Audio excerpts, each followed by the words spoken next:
नमस्कार। आज की अंतर्जालीय कक्षा में आप सभी का हार्दिक स्वागत है।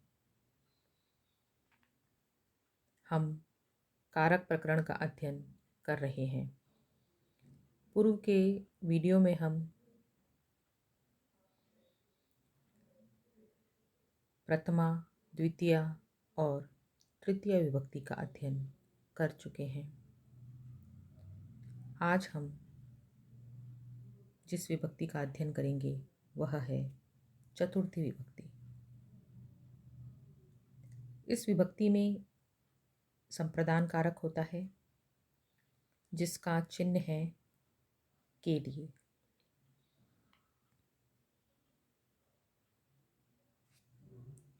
इस विभक्ति के तहत हम जिन सूत्रों का अध्ययन करेंगे वे इस प्रकार हैं।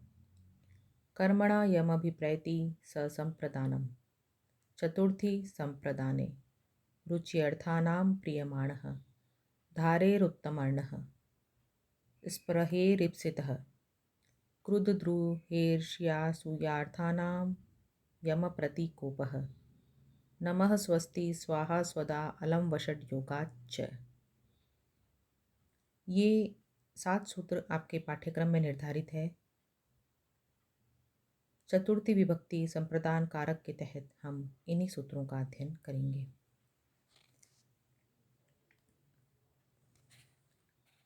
कर्मणा यमभिप्रेति ससंप्रदानम, यह सूत्र संप्रदान संज्ञा करने का सूत्र है।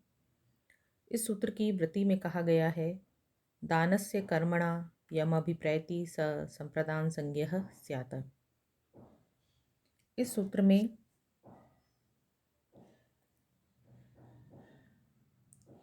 कर्मणा यमभिप्रैति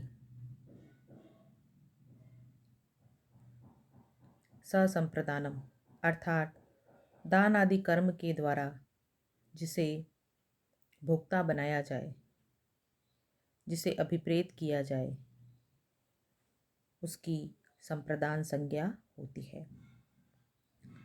चतुर्थी संप्रदाने,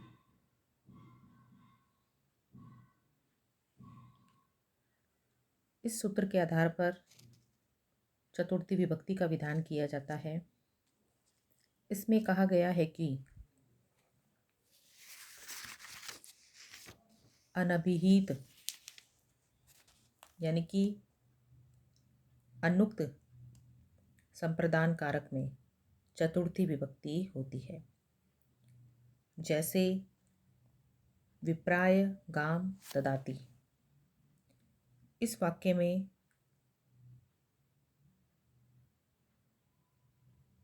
कर्ता अपनी दान आदि क्रिया के द्वारा कर्म गो के द्वारा विप्र को संतुष्ट करना चाहता है तथा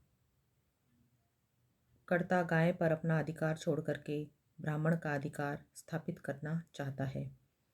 इसलिए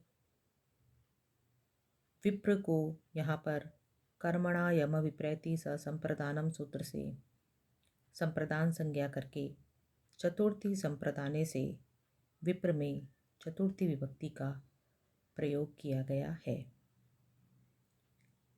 और वाक्य बना है विप्राय काम ददाति।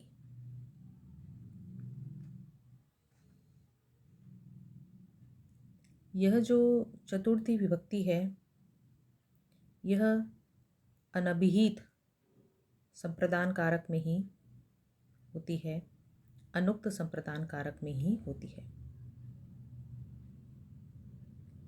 उक्त संप्रदान कारक में चतुर्थी विभक्ति का विधान नहीं किया जाएगा।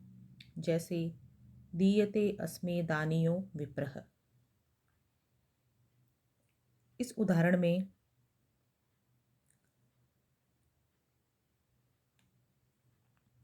कृत्य ल्यूटो बहुलम सूत्र से संप्रदान अर्थ में अनियर प्रत्यय करके दानीय पद बना है।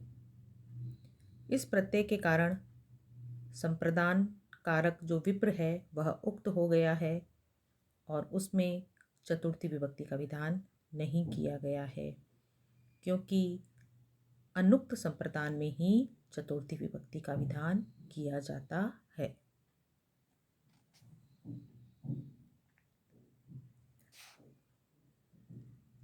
इसके अन्य उदाहरण हैं, राजा याचक को धन देता है।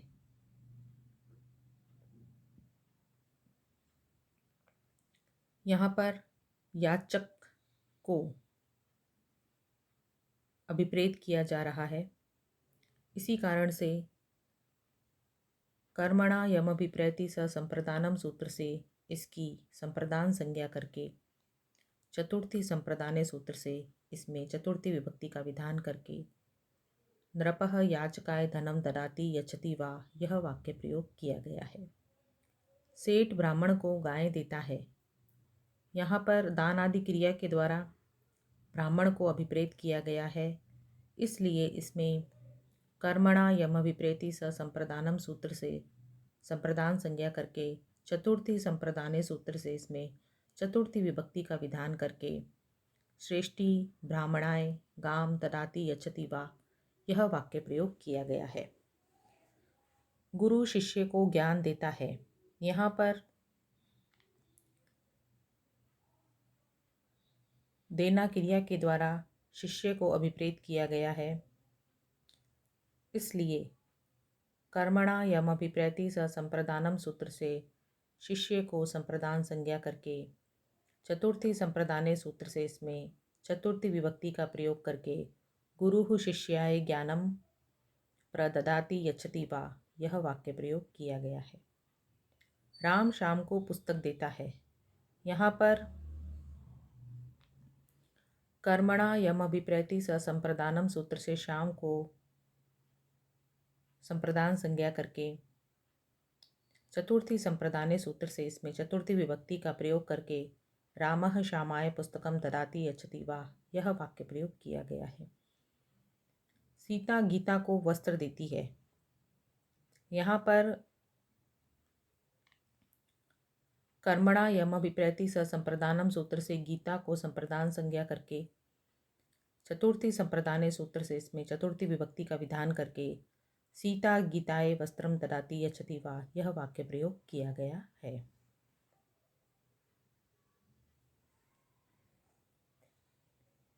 इस प्रकार कर्ता अपने दान आदि कर्म के द्वारा जिसको अभिप्रेत करता है उसकी संप्रदान संज्ञा होकर के उसमें चतुर्थी विभक्ति का विधान कर्मणा यमभिप्रैति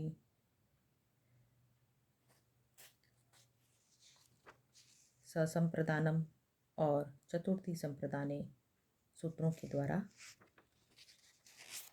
किया गया है।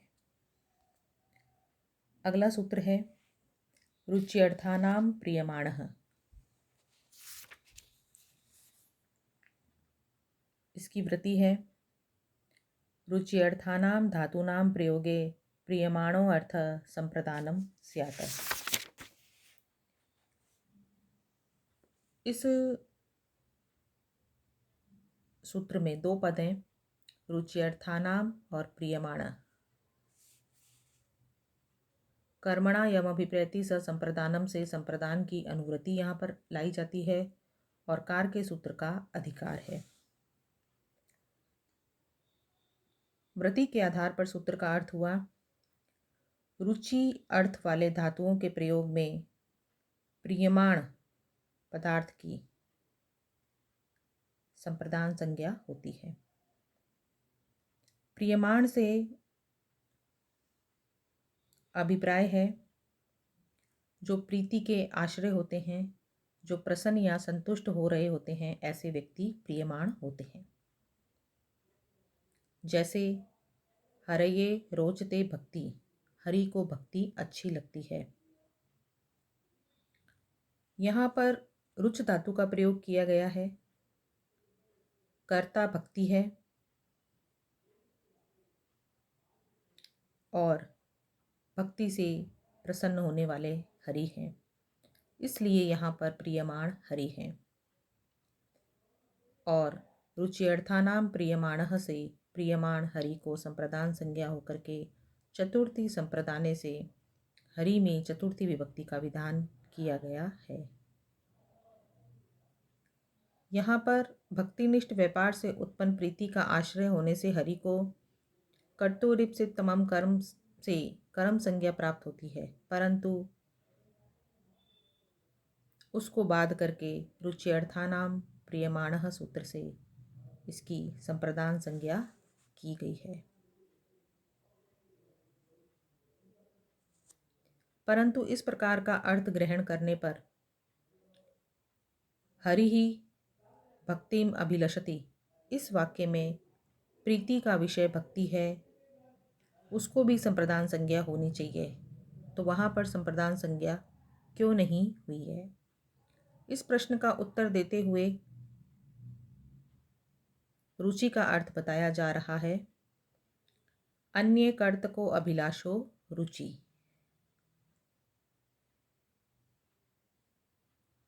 जो अन्य कर्तक अभिलाषा होती है वही रुचि कहलाती है। समवाय संबंध से प्रीति के आश्रय की अपेक्षा से जो अन्य है, उस अन्य कर्ता की इच्छा को रुचि कहते हैं। इस प्रकार हरि भक्तिम अभिलषति, इस प्रयोग में अन्य कर्तक अभिलाष नहीं है, अपितु हरि कर्तक अभिलाष ही है। इसलिए यहाँ पर अभिलषिति के रुच्यर्थक नहीं होने से भक्ति को संप्रदान संज्ञा नहीं होती है। हरये रोचते भक्ति ही, इस प्रयोग में प्रीति का आश्रय हरि है, उसकी अपेक्षा जो अन्य भक्ति है वही प्रीति का कर्त्री है, अतः रुच्यर्थक का योग यहाँ पर हो रहा है। अब एक प्रश्न यहाँ पर और उत्पन्न होता है कि विषयता संबंध से भक्ति भी प्रीति का आश्रय होने से प्रियमाण है, इसलिए उसको भी संप्रदान संज्ञा होनी चाहिए, परंतु उसको संप्रदान संज्ञा क्यों नहीं होती है? तो इसका उत्तर देते हुए कहा गया है, हरिनिष्ठ प्रीतेर भक्ति ही कर्त्री, अर्थात समवाय संबंध से प्रीति का आश्रय हरि ही प्रियमाण है और हरि में रहने वाली प्रीति का कर्ता भक्ति है।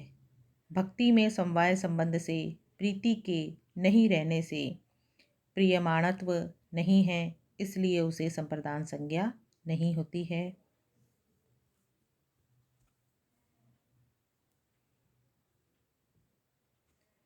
और भक्ति ही हरिम प्रीणाति इत्यादि प्रयोगों में भक्ति को संप्रदानव की प्राप्ति नहीं होती है।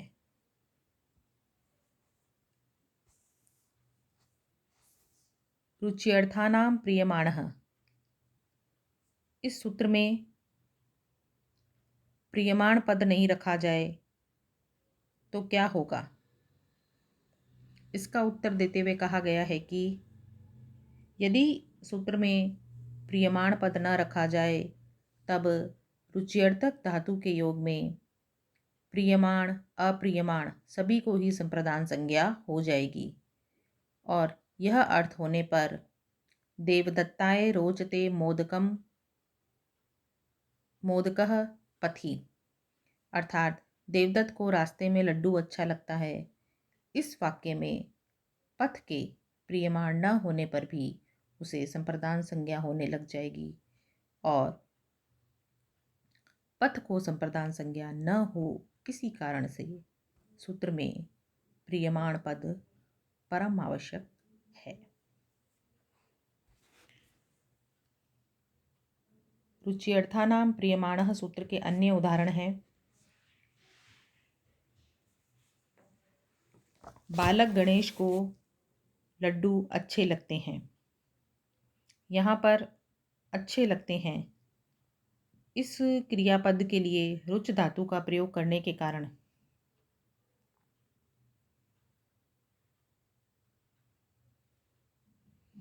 रुच्यर्थानाम प्रियमाणः, इस सूत्र से प्रियमाण गणेश को संप्रदान संज्ञा करके संप्रदाने चतुर्थी से उसमें चतुर्थी विभक्ति का प्रयोग करके बालकाय गणेशाय मोदकानि रोचन्ते, यह वाक्य प्रयोग किया गया है। इसी प्रकार मुझे पढ़ना अच्छा लगता है, इसमें भी मुझे यह प्रियमाण है। इसमें रुच्यर्थानां प्रियमाणः सूत्र से संप्रदान संज्ञा करके, संप्रदाने चतुर्थी से चतुर्थी विभक्ति का विधान करके मह्यम मे वा पठनम रोचते यह वाक्य प्रयोग किया गया है। रुचि अर्थ वाली धातुओं के प्रयोग में वाक्य जब निषेधार्थक रूप में प्रयुक्त होता है तो भी प्रियमाण शब्द में चतुर्थी विभक्ति का ही प्रयोग किया जाता है। जैसे राम को लड्डू अच्छे नहीं लगते हैं, इसमें रुच्यर्थक धातु का प्रयोग है परंतु वह निषेधार्थक है। फिर भी यहाँ पर चतुर्थी विभक्ति का प्रयोग प्रियमाण पदार्थ में किया जाएगा और वाक्य प्रयोग होगा रामाय मोदकानि न रोचन्ते। मुझे मालपुआ अच्छा नहीं लगता है, इसमें निषेधार्थक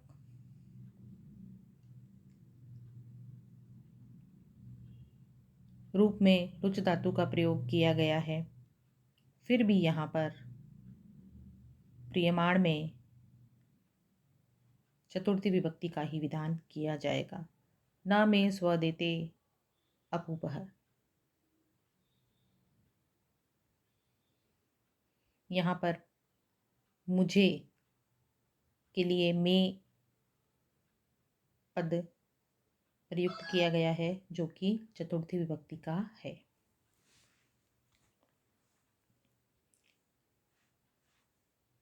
चतुर्थी विभक्ति के तहत अगला सूत्र है धारेरुत्तमर्णः।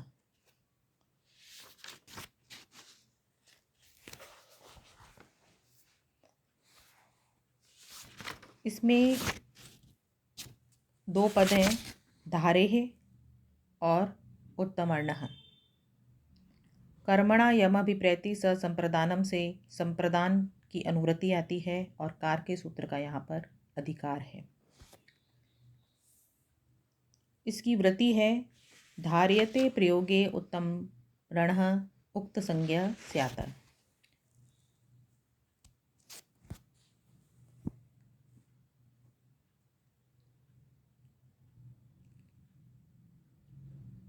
अर्थात णयंत ध्री धातु के प्रयोग में जो उत्तम रण है उसकी संप्रदान संज्ञा होती है। इस सूत्र के अर्थ को समझने से पहले रण, उत्तम रण, अधम रण इसे हमें समझना होगा। सबसे पहले हम रण को समझेंगे। किसी के द्रव्य को निर्धारित समय में वापस करने की बुद्धि से यदि लिया जाता है तो वह ऋण कहलाता है। ऋण लेने वाला अधम ऋण है, ऋण देने वाला धन का स्वामी उत्तम ऋण कहलाता है।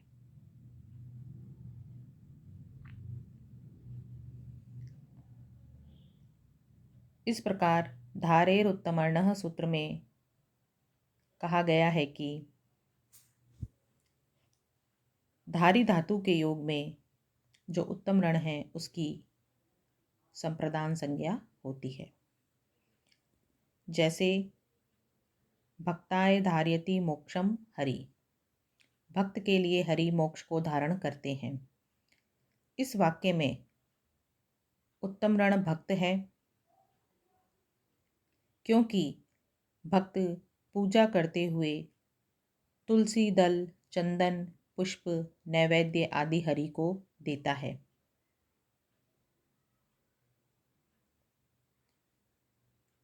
और अधम ऋण हरि है क्योंकि हरि भक्त के द्वारा दिए गए द्रव्य को मोक्ष के रूप में भक्त को लौटाते हैं। इस तरह भक्त ऋणदाता होने के कारण उत्तम ऋण है और उसे धारेरुत्तमर्णः सूत्र से संप्रदान संज्ञा करके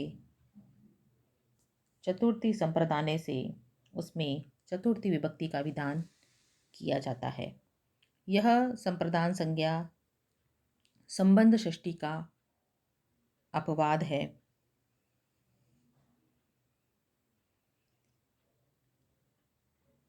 सूत्र में उत्तम ऋण यह पद न रखा जाए तो क्या होगा? इसका उत्तर देते हुए कहा गया है कि यदि सूत्र में उत्तम ऋण यह पद न हो तब धारी धातु के प्रयोग में किसी भी कारक को संप्रदान संज्ञा होने लग जाएगी। तब देवदत्ताय शतम धारयति ग्रामे, इस वाक्य में ग्राम पद को भी संप्रदान संज्ञा होने लग जाएगी और उसमें भी चतुर्थी विभक्ति हो जाएगी, जो कि दोषयुक्त होगा।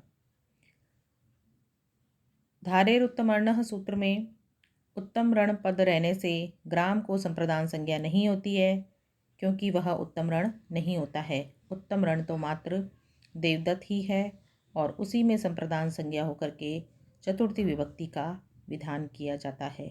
इसलिए सूत्र में उत्तम ऋण पद आवश्यक है।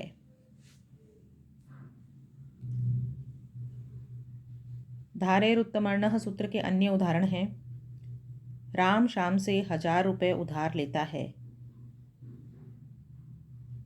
यहाँ पर उत्तम ऋण शाम है, इसलिए इसमें धारेरुत्तमर्णः सूत्र से संप्रदान संज्ञा करके चतुर्थी संप्रदाने से चतुर्थी विभक्ति का विधान करके रामः श्यामाय सहस्रम धारयति यह वाक्य प्रयोग किया गया है।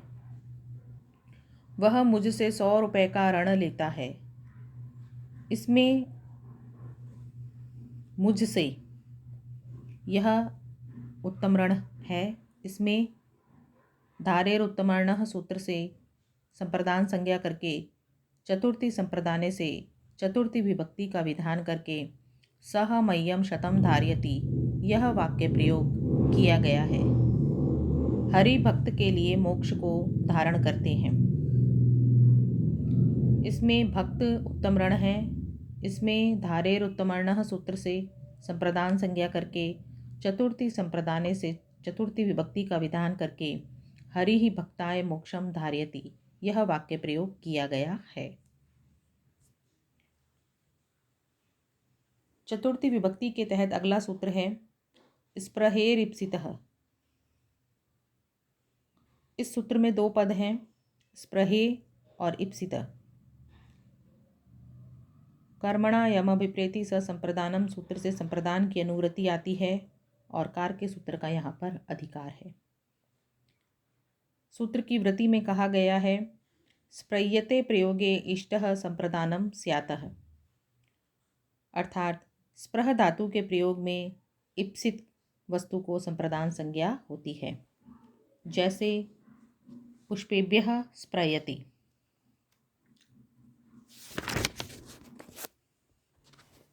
फूलों की इच्छा करता है। यहाँ पर इच्छा का विषय पुष्प है, वह इप्सित है और स्पृहयति के प्रयोग के कारण इप्सित पुष्प को स्पृहेरिप्सितः सूत्र से संप्रदान संज्ञा करके चतुर्थी संप्रदाने से पुष्प में चतुर्थी विभक्ति का विधान किया गया है। इप्सितः किम, इससे यहाँ पर प्रश्न किया गया है कि यदि सूत्र में इप्सित पद ना रखें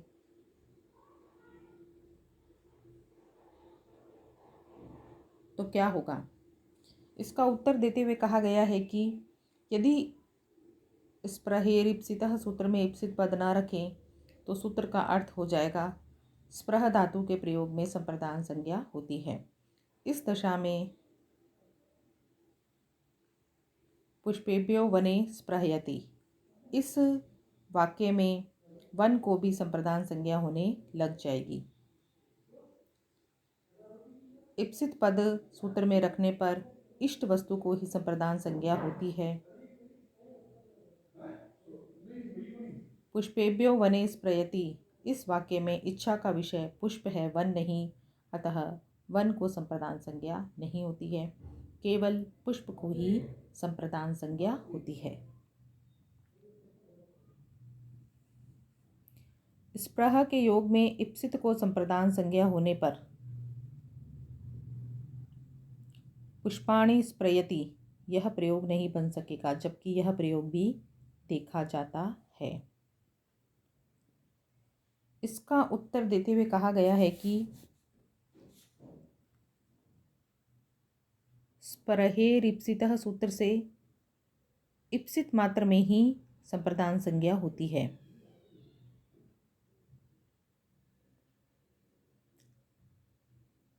प्रकर्ष विवक्षायान्तु परत्वात् कर्म संज्ञा। प्रकर्ष अर्थ में अर्थात इच्छा की उत्कटता अर्थ में नहीं। इप्सितमम अर्थ होने पर तो परत्वात् कर्तुरिप्सितमम सूत्र से कर्म संज्ञा ही होती है। और पुष्पाणि स्प्रयति पुष्पों की अतिशय चाह करता है, यह वाक्य प्रयोग होता है। इस वाक्य में पुष्प इप्सितमम है, अतः प्रकर्ष अर्थ में कर्तुरिप्सितमम कर्म सूत्र से पुष्प को कर्म संज्ञा होकर के कर्मणि द्वितीया से इसमें द्वितीय विभक्ति का विधान किया गया है। इस प्रकार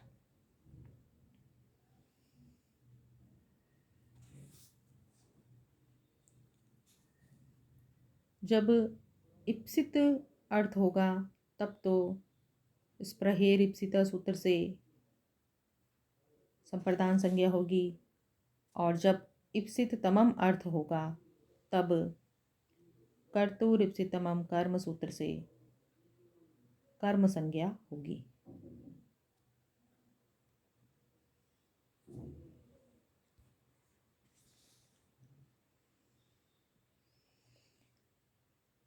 लता लताओं को चाहती है, यहाँ पर स्प्रह धातु के योग के कारण इप्सित पदार्थ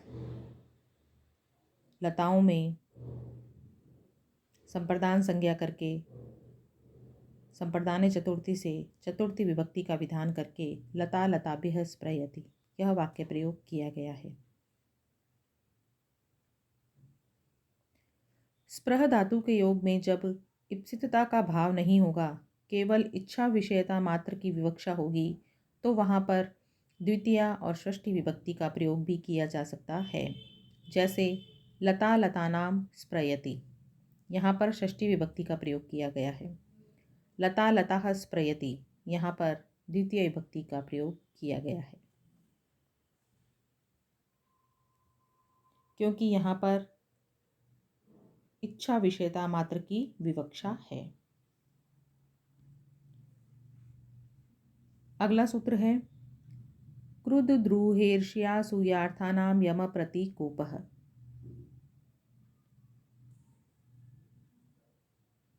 क्रुद्ध द्रुहेर्ष्या सूयार्थानाम ये विशेष्य है, यम प्रतीकोपः यह विशेषण पद है।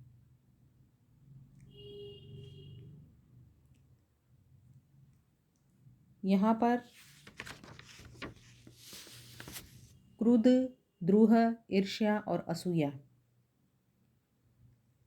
ये चार विशेष्य हैं।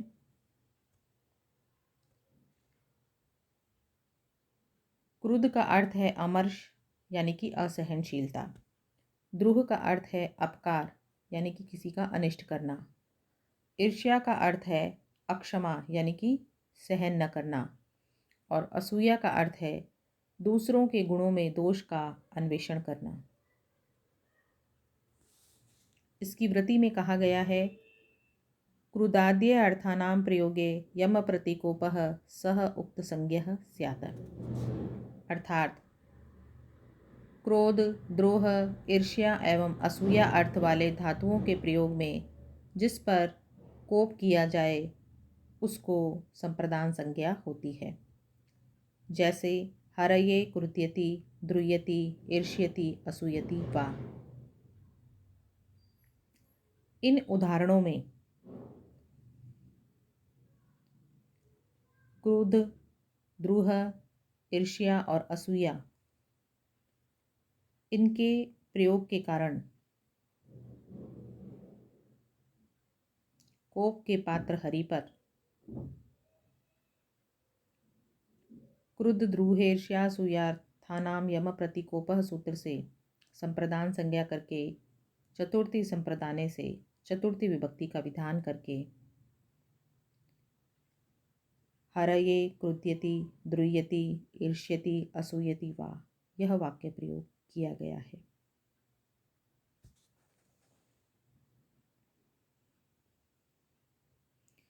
इस सूत्र में यम प्रतिकोपः यह पद न रखा जाए तो क्या होगा? इस प्रश्न के उत्तर को देते हुए कहा गया है कि सूत्र में यम प्रतिकोपः पद के न रखने पर भार्याम ईर्ष्यति, इस वाक्य में ईर्ष्या के प्रयोग में भार्या को संप्रदान संज्ञा हो जाएगी, जो कि अभिष्ट नहीं है। वास्तव में यहाँ पर भार्या के प्रति कोप नहीं है, अपितु भार्या को दूसरा कोई न देखे, इसलिए भार्या के गुणों में दोषारोपण किया जाता है। दूसरे के द्वारा भार्या को देखे जाने पर उसे सहन नहीं होता है, यही इस वाक्य का वास्तविक अर्थ है। यम प्रतिकोपः पद के रहने पर इस वाक्य में भार्या को इसलिए संप्रदान संज्ञा नहीं होती है क्योंकि उस पर कोप नहीं है।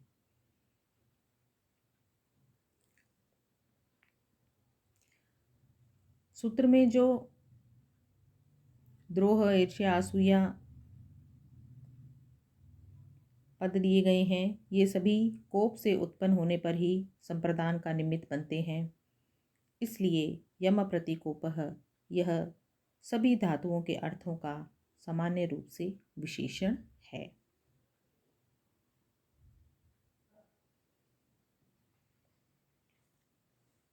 इसके उदाहरण हैं, पिता पुत्र पर क्रोध करता है। यहाँ पर क्रुद्ध धातु के प्रयोग के कारण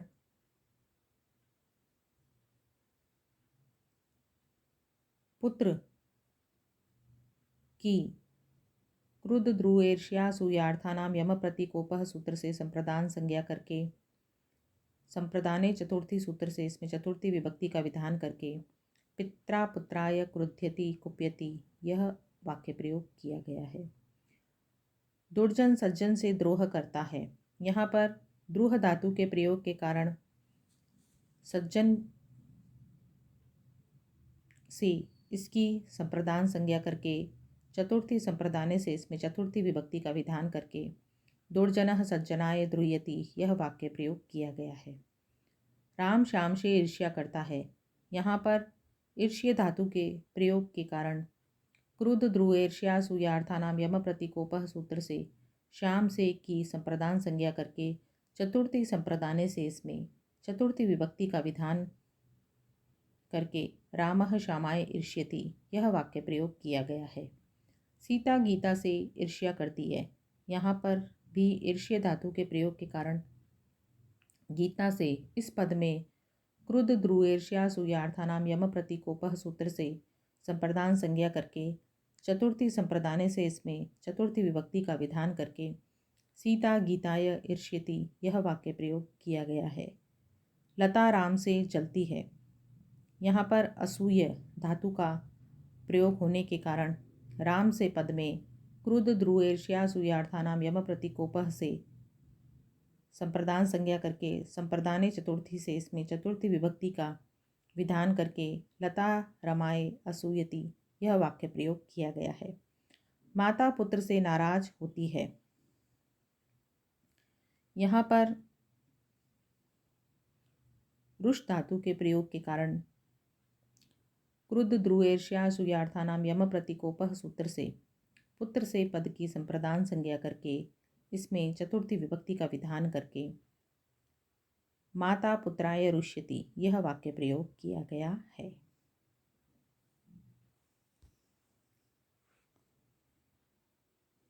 चतुर्थी विभक्ति के तहत उपपद विभक्ति के तहत हम एक सूत्र का अध्ययन करेंगे जो कि आपके पाठ्यक्रम में निर्धारित है। वह सूत्र है नमः स्वस्ति स्वाहा स्वधा अलम वषट योगाच्च।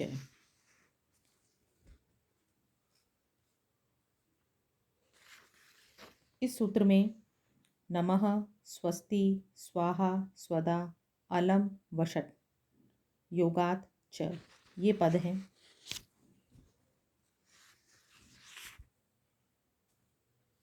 नमः का अर्थ है नमस्कार।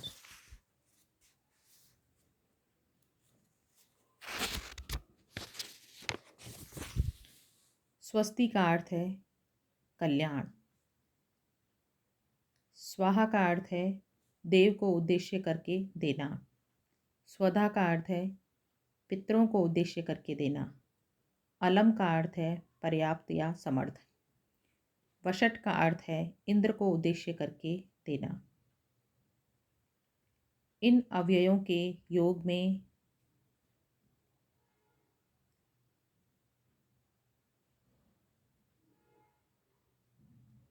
च से यहाँ पर अभिप्राय है चतुर्थी विभक्ति हो, अन्य विभक्ति नहीं। यहाँ पर चतुर्थी विभक्ति का पुनर्विधान किया जा रहा है और यही पुनर्विधान षष्ठी विभक्ति का बाद करता है। इस प्रकार इस सूत्र का अर्थ हुआ ऐभिर्योगे चतुर्थी स्यात्, अर्थात नमः स्वस्ति स्वाहा स्वधा अलम एवं वषट के योग में चतुर्थी विभक्ति होती है। जैसे हरये नमः, हरि को नमस्कार है। यहाँ पर नमः के योग में नमः स्वस्ति स्वाहा स्वधा अलम वषट योगाच्च सूत्र से हरि में चतुर्थी विभक्ति का विधान किया गया है।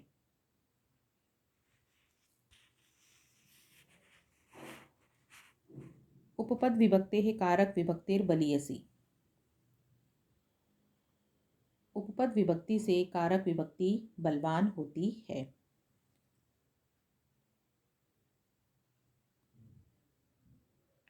जब उपपद विभक्ति और कारक विभक्ति इन दोनों का एक साथ प्रयोग किया जाए तो उपपद विभक्ति से कारक विभक्ति बलवान होती है। अब उपपद विभक्ति क्या है और कारक विभक्ति क्या है, ये हालांकि मैं आपको पूर्व के वीडियो में बता चुकी हूँ, फिर भी एक बार दोबारा देख लेते हैं। अन्य पद का आश्रय लेकर होने वाली जो विभक्ति है वह उपपद विभक्ति कहलाती है।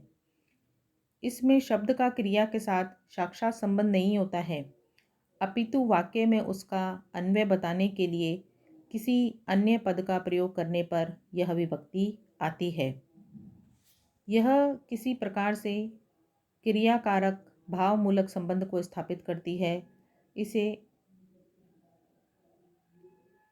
इसी कारण से यह बहिरंग विभक्ति भी कहलाती है। और जो कारक विभक्ति होती है उसके तहत क्रिया के साथ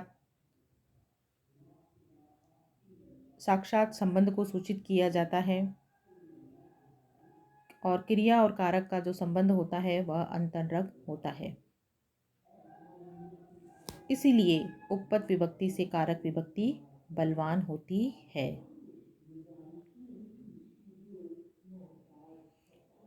कारक विभक्ति के द्वारा कर्मत्व आदि संबंध विशेष का शीघ्र ही बोध हो जाता है, इसलिए भी यह उपपद विभक्ति से बलवान होती है और उपपद विभक्ति का बाध करती है। जैसे नमस्करोति देवान, देवों को नमस्कार करता है। इस वाक्य में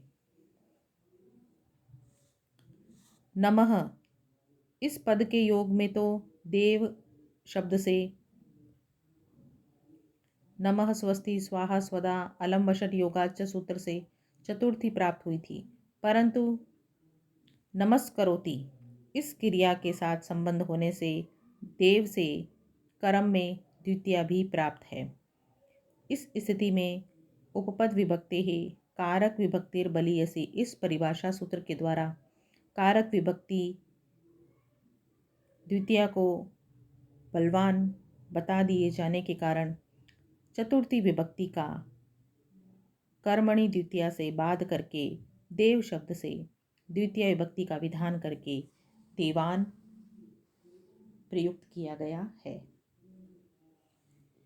इसी प्रकार प्रजाभ्यः स्वस्ति, प्रजाओं का कल्याण हो, यहाँ पर स्वस्ति के योग में नमः स्वस्ति स्वाहा स्वदा अलम वषट योगाच से प्रजासे में चतुर्थी विभक्ति का विधान किया गया है। अग्नये स्वाहा, अग्नि को आहुति दी जाती है। यहाँ पर भी स्वाहा अव्यय के योग में नमः स्वस्ति स्वाहा स्वदा अलम वषट योगाच सूत्र से चतुर्थी विभक्ति का विधान अग्नये में किया गया है। पितृभ्य स्वधा, पितरों को कव्यय दिया जाता है। यहाँ पर भी स्वधा अव्यय के योग में पितृ शब्द से चतुर्थी विभक्ति का विधान किया गया है।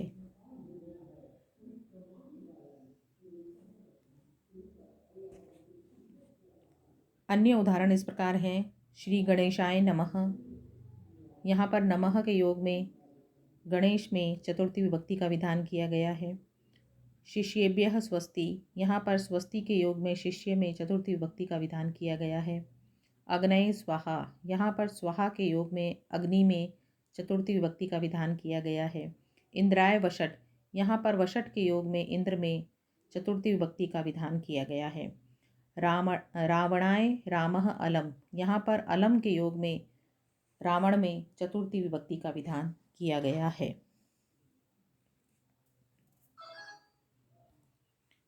अलम इति पर्याप्तीय अर्थ ग्रहणम, इस वार्तिक के अनुसार अलम शब्द यहाँ पर पर्याप्ति अर्थ का बोधक है, अर्थात पर्याप्त अर्थ को प्रकट करने वाले अन्य शब्दों के योग में भी चतुर्थी विभक्ति का ही प्रयोग किया जाता है।